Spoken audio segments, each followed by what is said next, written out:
तो चलिए आज का क्लास आप सभी बच्चों के लिए बहुत ही ज्यादा इंपॉर्टेंट है, क्योंकि आज के क्लास में हम लोग पढ़ने वाले हैं क्लास 12th हिंदी का 50 मोस्ट इंपॉर्टेंट ऑब्जेक्टिव क्वेश्चन। प्यारे बच्चों यकीन मानो ये 50 ऑब्जेक्टिव आपके बोर्ड परीक्षा के लिए बहुत ही ज्यादा इंपॉर्टेंट है। तो आज के क्लास को आप सभी ध्यान से देखिएगा और आज के क्लास में मैं जितना ऑब्जेक्टिव बताऊंगा उसको आप अच्छे से याद कर लीजिएगा, क्योंकि ये सारे के सारे इंपॉर्टेंट क्वेश्चन है। ओके, तो चलिए क्लास को स्टार्ट करते हैं और आप सभी हमारे साथ चैट सेक्शन में आंसर लगाते चलना और लास्ट में बताना कि इस 50 ऑब्जेक्टिव में आप कितना सही कर पाते हो। ओके, देखिए पहला नंबर सवाल आपके सामने है, आप लगाते चलो सही सही आंसर क्या होगा। जयप्रकाश नारायण द्वारा रचित पाठ का नाम है। अब बताओ जी, लोकनायक जयप्रकाश नारायण के द्वारा रचित पाठ कौन सा है। प्रगीत और समाज, बातचीत, संपूर्ण क्रांति या फिर तिरिच। तो मैं बता दूं संपूर्ण क्रांति प्रगीत और समाज को लेखक है नामवर सिंह। बातचीत जो है ये बालकृष्ण भट्ट की रचना है। संपूर्ण क्रांति जो कि लोकनायक जयप्रकाश नारायण के द्वारा रचित है, इसीलिए इसका सही आंसर हो जाएगा ऑप्शन नंबर सी लगा लो, बिल्कुल राइट आंसर हो जाएगा। चलिए दूसरा नंबर सवाल की ओर बढ़ते हैं। भूषण की कविता में कौन सा रस पाया जाता है। भूषण की कविता में जो है भूषण जी वीर रस के महान कवि हैं, यानी कि option number C correct answer हो जाएगा, क्योंकि इसमें जो है शिवाजी और छत्रसाल की वीरता का बखान किया है इन्होंने। ओके, चलिए देखिए तीसरा नंबर सवाल की ओर बढ़ते हैं, आपके सामने आ चुका है। संधि के कितने भेद होते हैं। संधि के कितने भेद होते हैं। तो स्वर संधि, व्यंजन संधि और विसर्ग संधि। तो कितना हुआ 3 गो, तो ऑप्शन नंबर सी लगा लो, बिल्कुल राइट आंसर हो जाएगा। चलिए फोर्थ नंबर सवाल को देखते हैं। अंकुरित शब्द में कौन सा प्रत्यय। अंकुरित में प्रत्यय पूछा गया है, अंकुर जोड़ इत यानी कि इत प्रत्यय हो जाएगा। और अंकुर एक शब्द है, क्योंकि आपको पता था मैंने बताया है कि उपसर्ग पहले लगता है और प्रत्यय बाद में लगता है, दोनों को याद रखना है। Okay,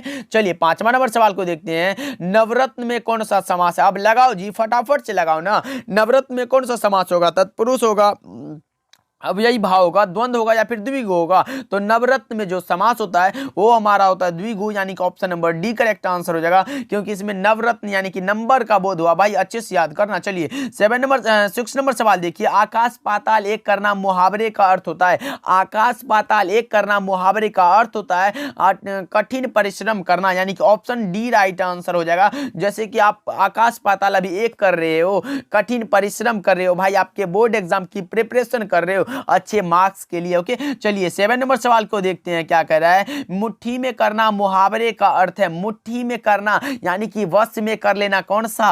option C right answer हो जाएगा। भाई अच्छे से रट लो इसको। ओके, चलिए 8 नंबर सवाल को देखते हैं। राजकुमार कौन समास है। राजकुमार यानी कि राजा का कुमार, जिसमें भी कारक चिन्ह लग गया तो समझ लो कि तत्पुरुष समास हो गया। ऑप्शन नंबर बी इसका राइट आंसर हो जाएगा। भाई लगा लो 8 का 20 द करेक्ट आंसर। चलिए 9 नंबर सवाल को देखते हैं, आपके सामने है। तुलसीदास के बचपन का क्या नाम था। तुलसीदास के बचपन का जो नाम था वो था राम बोला, कौन सा राम बोला। ऑप्शन ए करेक्ट आंसर हो जाएगा। 9 का ए इज द करेक्ट आंसर, ध्यान में रखना भाई, बहुत ही ज्यादा इंपॉर्टेंट क्वेश्चन है। ओके, चलिए 10 नंबर सवाल को देखते हैं, आपके सामने जूठन क्या है। जूठन भाई आत्मकथा है, जो कि किसके द्वारा, तो ओम प्रकाश वाल्मीकि के द्वारा दिया गया है पाठ। ऑप्शन डी करेक्ट आंसर हो जाएगा। चलिए 11 नंबर सवाल को बढ़ते हैं, देखिए आपके सामने है। पुत्र वियोग कविता किसकी रचना। पुत्र वियोग भाई कविता की कवित्री का नाम है सुभद्रा कुमारी चौहान, यानी कि ऑप्शन सी हमारा राइट आंसर हो जाएगा। चलिए 12 नंबर सवाल को देखते हैं। ओ सदानीरा शीर्षक पाठ के लेखक कौन है। ओ सदानीरा भाई, ओ सदानीरा शीर्षक पाठ के लेखक का नाम है। ओ सदानीरा एक प्रकार का निबंध है, जिसके निबंधकार का नाम है Jagdish Chandra Mathur. Option C correct answer हो जाएगा। 13 नंबर सवाल को देखते हैं क्या कह रहा है। अधिनायक कविता के कवि कौन है। अधिनायक भाई रघुवीर सहाय की रचना है। ऑप्शन ए राइट आंसर हो जाएगा, याद रखना आप सभी। ओके, चलिए 14 नंबर सवाल को देखते हैं। लहना सिंह किस कहानी का पात्र है। लहना सिंह किस कहानी का पात्र है। भाई लहना सिंह उसने कहा था कहानी का पात्र है, और रोज कहानी की जो नायिका है वो है मालती, उसको भी याद रखना है। चलिए 15 नंबर सवाल को देखते हैं, आपके सामने आ चुका है। संपूर्ण क्रांति क्या है, लगाओ। संपूर्ण क्रांति जो है वो क्या है। तो संपूर्ण क्रांति एक प्रकार का भाषण है, जिसको देने वाले का नाम है लोकनायक जयप्रकाश नारायण, यानी कि ऑप्शन सी हमारा राइट आंसर हो जाएगा। चलिए 16 नंबर सवाल को देखते हैं। जायसी किस शाखा के कवि हैं। मलिक मोहम्मद जायसी भाई किस शाखा के कवि माने जाते हैं। तो मलिक मोहम्मद जायसी प्रेम मार्गी, प्रेम के पीर के कवि हैं। ऑप्शन ए राइट आंसर हो जाएगा। भाई अच्छे से याद कर लीजिए। ओके, चलिए 17 नंबर सवाल को देखते हैं। प्रेमचंद किस काल के रचनाकार है। प्रेमचंद जी आधुनिक काल के रचनाकार हैं। ऑप्शन डी राइट आंसर हो जाएगा, याद रखना। चलिए 18 नंबर सवाल की ओर बढ़ते हैं। भाई ये सारे के सारे क्वेश्चन बैंक से लिया गया क्वेश्चन है, अच्छे से रट लो इसको। देखो निम्न में रामधारी सिंह दिनकर की रचना कौन सी है? निम्नलिखित में कौन सी रचना है जो रामधारी सिंह दिनकर की रचना? अर्धनारीश्वर, जो कि रामधारी सिंह दिनकर की रचना है, जो कि option number A right answer हो जाएगा। रोज पाठ के लेखक का नाम है कौन सा भाई? अज्ञे, इसको भी याद रखिएगा क्योंकि कुछ भी पूछ सकता है। जूठन जो है ये ओम प्रकाश वाल्मीकि की रचना, किसकी? ओम प्रकाश वाल्मीकि की रचना भाई, इसको भी याद रखिएगा। और ओ सदा निरा जो है ये जगदीश चंद्र माथुर की रचना, किसकी? तो जगदीश चंद्र माथुर की, इसको भी याद रखना। चलिए 19 नंबर सवाल को देखते हैं, आपके सामने आ चुका है। नर का विपरीतार्थक शब्द क्या होगा? नर का विपरीतार्थक यानी कि उल्टा शब्द कौन सा? तो नारी, नर का नारी, ऑप्शन डी राइट आंसर हो जाएगा। चलिए 20 नंबर सवाल को देखते हैं, आपके सामने है। इनमें से प्रेम के पीर के कवि कौन है? लो मैंने बता चुका है कि प्रेम मार्गी जो शाखा के कवि हैं वो हमारे आ जाते हैं, कौन सा? जैसी जी, ऑप्शन डी करेक्ट आंसर हो जाएगा। प्रेम के पीर के कवि हैं मलिक मोहम्मद जैसी, यानी कि ऑप्शन नंबर डी हमारा राइट आंसर हो जाएगा। चलिए 21 नंबर सवाल देखिए, दूसरा सप्तक का प्रकाशन वर्ष है। लो जी ये क्वेश्चन आपके मॉडल पेपर में भी आया हुआ है और आपके जो है क्वेश्चन बैंक में भी है, तो समझ सकते हो बहुत ही ज्यादा इंपॉर्टेंट है।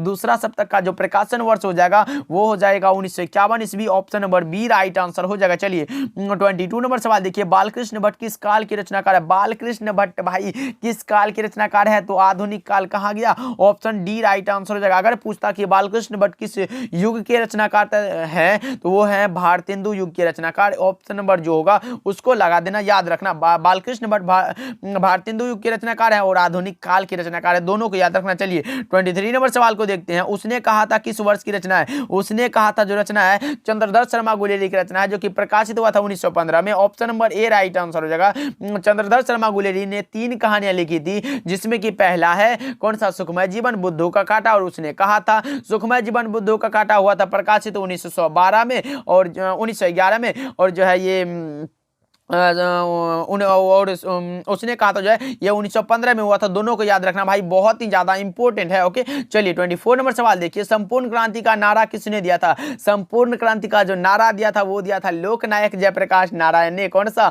Option number B right answer हो जाएगा भाई, अच्छे से रट लो। ओके चलिए नेक्स्ट सवाल क्यों बढ़ते हैं। 25 नंबर सवाल है, रोज कहानी की नायिका कौन है? रोज कहानी की नायिका मैंने बताया था, अभी मैंने बताया था भाई, लगाओ सही जवाब क्या होगा? रोज कहानी की नायिका का नाम है Malti, option number A right answer हो जाएगा। और रोज कहानी का जो लेखक है उसका नाम है सचिदानंद हीरानंद वात्स्यायन, उसको भी याद रखना। चलिए 26 नंबर सवाल को देखते हैं, एंड 50 का आधा 25 हो चुका है भाई, लगाओ सही जवाब क्या होगा 26 का। सुभद्रा कुमारी चौहान का जन्म कब हुआ था? तो यह हुआ था कब? 16 अगस्त 1904 को, option number A right answer हो जाएगा। चलिए 27 नंबर सवाल को देखते हैं, नाभादास का काव्य क्षेत्र था कौन सा? वृंदावन कहाँ है? ऑप्शन सी राइट आंसर हो जाएगा। चलिए 28 नंबर सवाल को देखते हैं क्या कह रहा है, हिंदी साहित्य का सूर्य किसे कहा जाता है? हिंदी साहित्य का जो सूर्य कहा जाता है वो कहा जाता है सूर्य सूरदास को। क्या? सूरदास को, option number A correct answer हो जाएगा। और मैं बता दूं, और जो एक कहा जाता है हिंदी साहित्य का समन्वयवादी कवि, उसको कहा जाता है तुलसीदास को, याद रखिएगा। चलिए नेक्स्ट सवाल में वही क्वेश्चन आने वाला है, हिंदी साहित्य का समन्वयवादी कवि किसे कहा जाता है?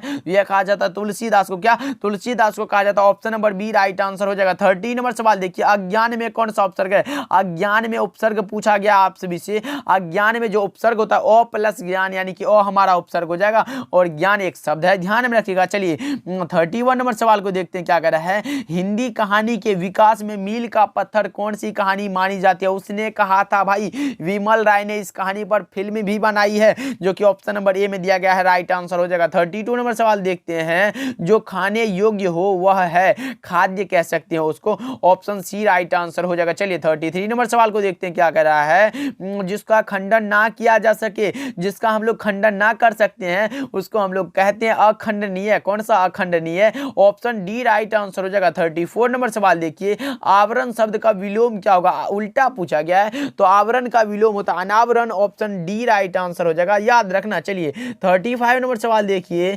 जयशंकर प्रसाद का महाकाव्य है, जयशंकर प्रसाद का महाकाव्य कौन सा है? कामायनी भाई, ऑप्शन ए राइट आंसर हो जाएगा। 36 नंबर सवाल देखिए क्या कह रहा है, सूरदास किस भाषा के कवि हैं? सूरदास जी ब्रज भाषा के कवि हैं। कौन सा? ब्रज भाषा के महान कवि हैं, जो कि ऑप्शन नंबर बी में दिया गया है, राइट आंसर हो जाएगा। चलिए 37 नंबर सवाल देखिए आपके सामने, पुराण शब्द का विशेषण क्या होगा?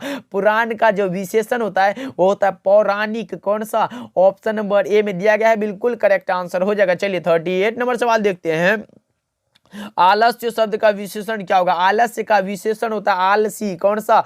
ऑप्शन डी करेक्ट आंसर हो जाएगा भाई, अच्छे से रट लो। ओके चलिए 39 नंबर सवाल देखिए आपके सामने है। ओ सदानीरा हिंदी साहित्य में किस विधा के अंतर्गत आता है? ओ सदानीरा जो है एक प्रकार का निबंध है जिसके निबंधकार का नाम है Jagdish Chandra Mathur. Option C correct answer हो जाएगा। 40 नंबर सवाल देखिए, शिक्षा शीर्षक पाठ क्या है? शिक्षा भाई शिक्षा शास्त्र है। कहाँ? ऑप्शन नंबर ए में दिया गया जो कि जे कृष्णमूर्ति की रचना है, इसको भी याद रखिएगा। 41 नंबर सवाल देखते हैं क्या कह रहा है। चित्ररेखा किस कवि की रचना है? और अभी तक आप लोगों ने भाई क्लास को लाइक नहीं किया तो जरूर से करिएगा और चैनल पे नए जुड़े हैं तो सब्सक्राइब जरूर करिएगा। ओके देखो चित्ररेखा किस कवि की रचना है? तो ये है मलिक मोहम्मद जैसी की रचना, जो कि ऑप्शन नंबर बी में दिया गया है, करेक्ट आंसर हो जाएगा। हम आपके लिए इतना मेहनत करते हैं तो आप थोड़ा सा मेहनत करो भाई, इस चैनल पे नए जुड़े सब्सक्राइब जरूर से करना और अपने दोस्तों के पास शेयर कर दो, इतना बस कर सकते हो आप। देखो कमल नयन कौन समास है? कमल नयन भाई लगाओ, कमल के समान नयन, किसके समान? तो कमल के समान, ये तुलना की जा रही है, यानी कि आप कह सकते हो कर्मधारय। Option number D right answer हो जाएगा। 43 नंबर सवाल देखिए क्या कह रहा है आपके सामने है। ग का उच्चारण स्थान क्या है? अकुह विसर्जन या नान कंठ, क वर्ण जितने भी आते हैं वो कंठ से बोले जाते हैं। Option number B right answer हो जाएगा, याद रखिएगा। चलिए 44 नंबर सवाल है, जुर्माना में प्रत्यय क्या होगा? जुर्म प्लस आना। कहाँ है आना जो कि प्रत्यय है और जुर्म एक शब्द है। अगर उपसर्ग पूछता तो पहले वाला होता, लेकिन प्रत्यय पूछा गया ये बाद वाला हो जाएगा। चलिए 45 नंबर सवाल देखिए क्या कह रहा है। बालकृष्ण भट्ट की रचना निम्नलिखित में कौन सी है? बालकृष्ण भट्ट की रचना कौन सी है भाई? तो यह हो जाएगा कौन सा? बातचीत। कहाँ है? प्रगीत और समाज, ये तो भाई नामवर सिंह की रचना। अर्धनारीश्वर ये तो रामधारी सिंह दिनकर की रचना है। उसने कहा था ये तो चंद्रधर शर्मा गुलेरी की रचना है। तो अब क्या लगाओगे? आप कंफ्यूज हो रहे हो अब? अरे भैया इसमें इनमें से कोई नहीं तो है ना, ऑप्शन नंबर डी लगा लो, करेक्ट आंसर हो जाएगा, क्योंकि बालकृष्ण भट्ट की रचना का नाम है क्या? तो बातचीत पाठ का है। ओके चलिए 46 नंबर सवाल को देखते हैं। पुष्प शब्द का विशेषण क्या होगा? पुष्प का विशेषण होता है पुष्पित। Option number B right answer हो जाएगा। ओके